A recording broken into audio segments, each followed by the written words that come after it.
say around 80 pounds. Around 80 pounds. How much money did you put into it? This was it was under $400, so I'm pretty happy about that. Did you have to spend any of your own money? I did, sir.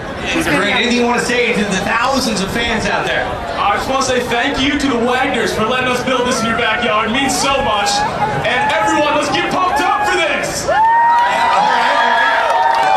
I gotta say, I've done 16 of these. This is, I keep saying it every event. It's the biggest crowd I've seen. Look, just have a look before you guys go. You have people, the bridge and the train, and look over there on the boats. You got it all over the place.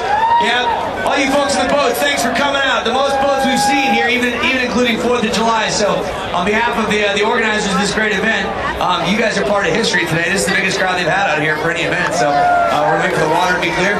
How about you? Did you have any tales or tribulations from this thing? I mean, it was just a lot of fun to make it. It was something to do over the weekends on summer, and it was great. Talk to me about the application process. Was it easy for you to sign up for this? I'd say so. We went through a lot of different ideas trying to decide what we should make, and then when the time came to fill out the real application, it all just flowed, and it was great. They easily made it in here. Just so you all know, upwards of 200 applications are put forth for these, and about 35 teams are picked. So we're on team number 13, flightless flight test out of Cheltenham, Pennsylvania.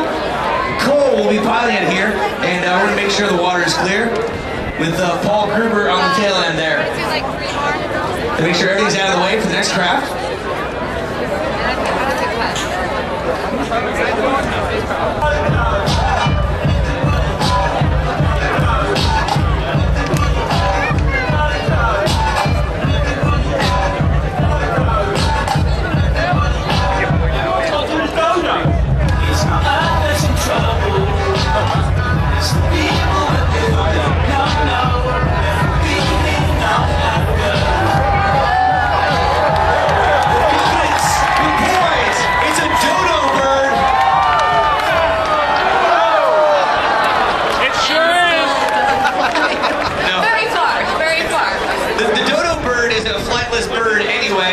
Their expectations were very low to begin with, but the Dodo bird went, I'd say, about 20 feet there, Tia.